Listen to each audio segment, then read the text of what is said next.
if you're not giving feedback to a person directly, like what are the alternatives, right? You're either going to like keep that inside and maybe build resentment, or you're going to not give that feedback and very much withhold valuable information could help the other person grow and could help the organization grow.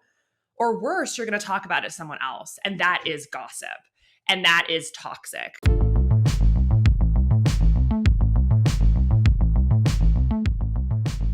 There was an interesting thing happening with our email communications where Jackie was responding to a lot of emails in a very helpful, very proactive way, but would kind of like, I noticed that was ending a lot of her emails with sort of like a statement like, if there's anything that I can help you with or support you on with this, just let me know. And I noticed that whenever I read that, I was like, my initial response was like, well, I kind of want you to tell me what you're going to do to help me. I don't want to, now the onus is on me to tell you how to add value to me. And but that's like a hard thing to say to someone. Like, I don't yet feel like you're adding the same value that the person before you was adding. But I also had total faith that she could and that we needed to talk about this. So those were the two things I came to Jackie with of like, I want to talk about your role and what you're actually doing with this. And I also want to talk about how some of the communications that we're having are landing with me and not totally working for us to build trust and for me to feel like you've got this. Before you jump into giving feedback, there's actually an element of exploration yourself, which is like, what am I perceiving and what meaning am I putting onto it? That I'm being disrespected or that this person is not good at something or whatever. It's like, what if something different is true? Like that there's miscommunication about this person's role, or that, this person doesn't feel like they can come talk to you, or just there's a million other alternatives. So doing that work yourself. So the conversation I think went really well. It's really helped Jackie and my relationship and our work together. And as simple as that all sounds, I think it is challenging for everyone involved to have those conversations, like, because you're basically like telling someone you want things to change. And I think that there's lots of upside with having those conversations and a lot of potential alternatives like that could happen that are more toxic to a company if you don't address that head on. How did you feel when Casey reached out to you about this feedback? Was your sense of how this was going great, and you were kind of like assuming this responsibility, starting to own this kind of task and work, and were you caught by surprise in any way, and like was receiving that a process for you to kind of work through and think through? I was actually really excited when I heard from Casey that she had feedback, because I realized, and I didn't consciously realize that, but once I saw her note, I realized I actually am probably not clear enough on what my role is now in podcast world. And I realized that when I saw the note from her, and then we had a great conversation about it. I have also, before that, never received feedback outside of the typical feedback process, which would be like usually through your manager asking for the people directly to the people that you work with for feedback, that feedback going to them, then your manager reporting it back to you was kind of the typical structure I was used to. And I think this has been so much more effective. And that was the first time that someone has given me direct feedback and we were able to have a one-on-one conversation. And I feel like it was so much more effective. I mean, a lot of this comes down to Jackie taking feedback incredibly well. And that just is a testament to, I think, really her character and maturity. And like I felt in the conversation a complete absence of defensiveness. And that was pretty incredible. I mean, this is a dance. This is a two-way street. I just think it's really cool how it's like both for Jackie and I, both of our managers have actually helped coach us on assuming good intent. And then Jackie and I both brought that to our conversation. It's really a beautiful circle. Had Casey waited for a formal feedback session, it would have been a couple months. And I would have felt bad receiving the feedback, knowing that I could have made a change earlier on. One thing, kind of a sidebar, that Sam has told me that has really made an impact on me is, let's say the email or whatever you got isn't a good intent. Let's say someone was being a jerk on that email.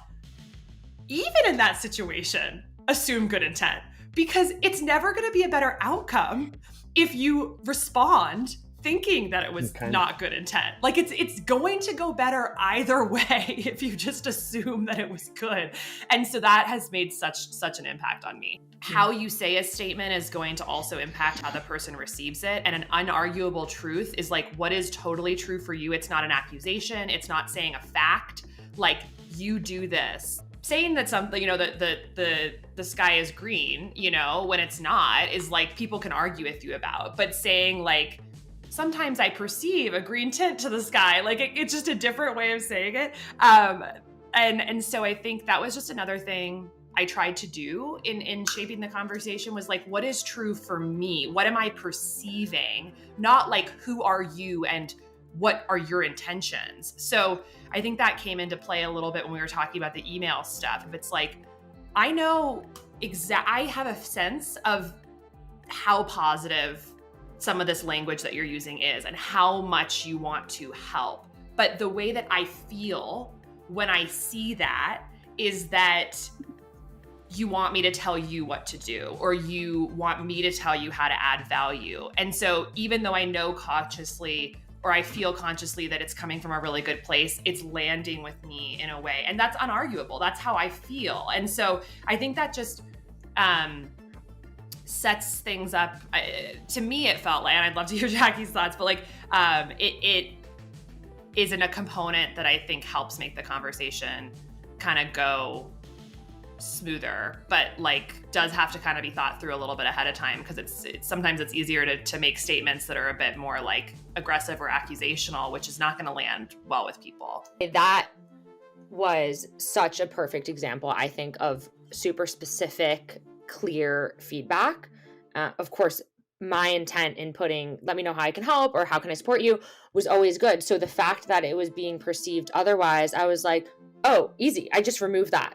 What's been so profound, it's been maybe a couple months since we had this conversation. It's like our interactions are like unrecognizable from like prior to this. It's a whole new level of our communication, I think. And like, Jackie has taken the feedback and just like run with it. Like I get so many more emails from Jackie about like, this is what's happening with our Turtle Creek Live Instagram Live. I talked to Steven. This is what the plan is. This is where you need to be on this date.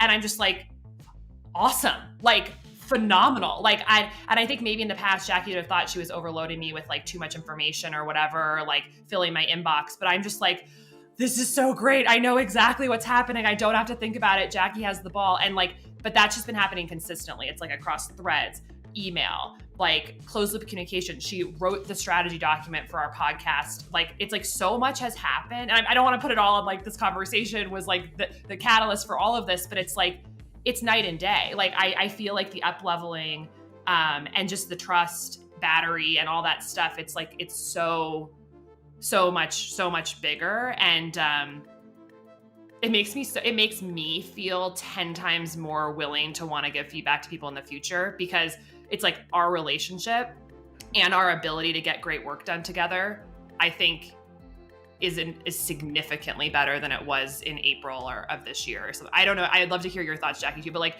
I just, I'm just like, I have nothing. I feel so good about where we're at right now. And so much of that is because you took the feedback and you literally implemented every single day. And the last thing I remember when we talked, I was like, I told her, like, I want you to boss me around with podcasts. Like, I want you to be the directive voice, the dominant voice, I think is what I said, telling me what is happening. And that is kind of happening now. And like, maybe in the past, Jackie would have been like, I'm not going to do that. Like, this is like, but like, it feels so good to me, like to just be like, Jackie's got this and she is dictating strategy to me and I will execute it as the podcast guest. But like, it honestly makes me feel sparkly thinking about like Jackie in that role of like, this is what we're doing. This is why, here's the analytics, like go. So it's really cool to see that happen. It makes me really, really happy. It's relationship building. And there's also a world, just to be real, where like you share feedback, you build a relationship with someone, and you don't have values alignment, or like you approach things from different sides. And that's when there's conversations around like, do we work together as a pair? And like, is there something that is a deeper misalignment on the way that we look at the world or the way that we look at these conversations. Yeah. And like that certainly happens too, right? We can't just say everyone just talk to each other and give feedback and we're all swimming along. Like there will certainly be situations where people don't figure out a way to communicate well and get along and build a strong relationship. But in the cases where it does work, which I would hope is the majority, and especially in kind of the culture that we built with all these different pieces that overlap that Casey spoke about earlier, it's like this whole scaffolding to make this work in terms of the books and the feedback and the manager relationships and the guidance. In the world where it does work, yeah, it allows us to build relationships and build a strong team and learn to work together very effectively, which is ultimately the goal. And that's kind of the superpower, right? It's not a bunch of individual players who are exceptional. It's really strong teamwork.